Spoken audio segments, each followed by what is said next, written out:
బొల్లారం, సికింద్రాబాద్, మేడ్చల్ లాంటి స్టేషన్లు ఎప్పుడో బ్రిటిష్ కాలంలో ఉండేటువంటి ఫెసిలిటీస్ కొనసాగుతూ వచ్చినాయి.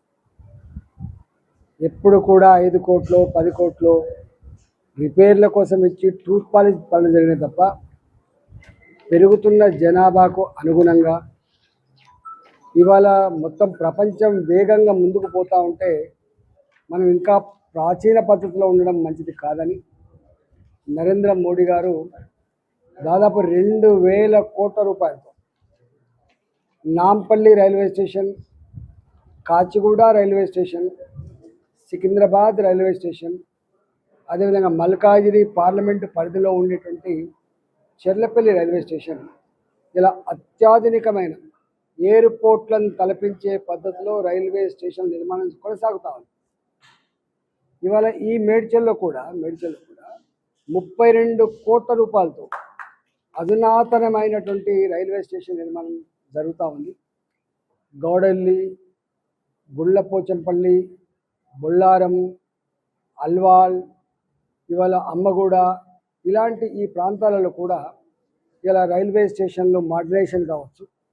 అదేవిధంగా ఎంఎంటీఎస్ రైళ్ళు వచ్చిన తర్వాత అక్కడక్కడ ప్రజలు మాకు రైల్వే స్టేషన్లు కావాలి, మేము 4 కిలోమీటర్లు 5 కిలోమీటర్లు పోయేటువంటి ఆస్కారం ఉండదు కాబట్టి సిటీలలో పెద్ద పెద్ద నగరాలలో ఇవాళ మెట్రో రైళ్లకు కిలోమీటర్కి ఎట్లా ఫెసిలిటీ ఇచ్చిందో ఎంఎంటీస్ కూడా అట్లాంటి ఫెసిలిటీ ఇవ్వాలన్నటువంటి సంకల్పంలో భాగంగా ఇవాళ నేను రైల్వే మంత్రి గారిని కలిసినప్పుడు సికింద్రాబాద్ హెడ్ ఆఫీస్లో ఉన్నటువంటి అధికారులని మీకు జత చేస్తాను. మీరు మొత్తం మీ ప్రాంతం అంతా కూడా కళ్ళి తిరగండి. ఎక్కడ కొత్త స్టేషన్లు కావాలి, ఎక్కడ కొత్త రైళ్లు కావాలి, ఎక్కడ అండర్ పాస్లు కావాలి, ఎక్కడ ఓవర్ పాస్లు కావాలి, ఎక్కడ స్టేషన్లు మోడర్నైజ్ చేయాలి, ఇలాంటి అనేక విషయాల మీద వారితో చర్చించినప్పుడు వారు మాకు స్థానికంగా ఉండేటువంటి అధికారులను అప్పచెప్పారు. ఈరోజు మేము ఈ పార్లమెంటు పరిధిలో ఉన్నటువంటి అన్ని రైల్వే స్టేషన్లు, ఈ పార్లమెంటు పరిధిలో ప్రజలు అనేక సంవత్సరాలుగా ఏ కష్టాలు అయితే పడుతున్నారో, ఏ దరఖాస్తులు ఇస్తున్నారో అవన్నీ కూడా అడ్రస్ చేసే ప్రయత్నం చేస్తాం.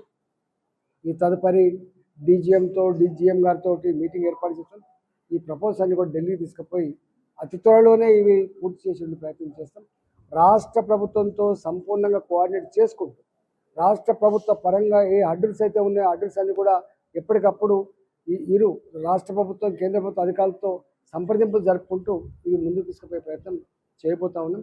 తప్పకుండా ఇవాళ అనేక సంవత్సరాలు బొల్లారం గేట్ ఉన్నది, 2 గంటలు బంద్ అయిపోతుంది. వినాయక నగర్ గేట్ ఉన్నది, 2 గంటలు బంద్ అయిపోతుంది. అంటే చాలా ఇబ్బంది పడుతూ ఉన్నారు. మరి అమ్మగూడ దగ్గర ఒక రైల్వే గేటు బంద్ చేసుకొని అండర్ పాస్ వేసారు. అక్కడ విపరీతంగా ట్రాఫిక్ ఉన్నది, ఇబ్బంది పడుతూ ఉన్నారు. అదేవిధంగా చిన్న అండర్ పాస్లు ఉన్నాయి, వాటిని పెద్దగా చేయాల్సి అక్కడ ఉన్నది, వాటిని డబుల్ లేన్ చేయాల్సి అక్కడ ఉన్నది. ఇలాంటి అనేక ఇష్యూస్ మీద అంటే ఒక్క మాటలో చెప్పాలంటే ఇంకొక 20-30 సంవత్సరాల కాలం పాటు ట్రాఫిక్ పెరిగినప్పటికీ జనాభా పెరిగినప్పటికీ కూడా ఏ పద్ధతిలో రైల్వే డిపార్ట్మెంట్ పరంగా ఫెసిలిటీస్ ఉన్నానో అవన్నీ కూడా చేసే ప్రయత్నం చేస్తాం. మాకు మల్కాజిగిరి పార్లమెంట్లోనే ఇవాళ మాకు రైల్వే ఉంటుంది, మల్కాజిగిరి పార్లమెంట్లోనే రైల్వే ఆస్తులు ఉంటాయి, వర్క్షాపులు ఉంటాయి. ఇవాళ ఈ పార్లమెంట్ పరిధిలో అనేక రైల్వే లైన్లు ఉన్నాయి. అన్నిటికంటే మిక్కిలి ఇవాళ టెర్మినల్ ఏ ఢిల్లీ హైదరాబాద్ టెర్మినల్ ఉందో అది చెర్లపల్లిలో కట్టడం జరిగింది. కాబట్టి ఇవన్నిటి మీద కూలంకుషంగా ఏ ఒక్క అంశాన్ని కూడా వదిలిపెట్టకుండా ఇవన్నీ కూడా చేస్తాం. Thank you. అసలైన తొలి వెలుగు. ఫాలో వాట్సాప్ @తొలి వెలుగు official.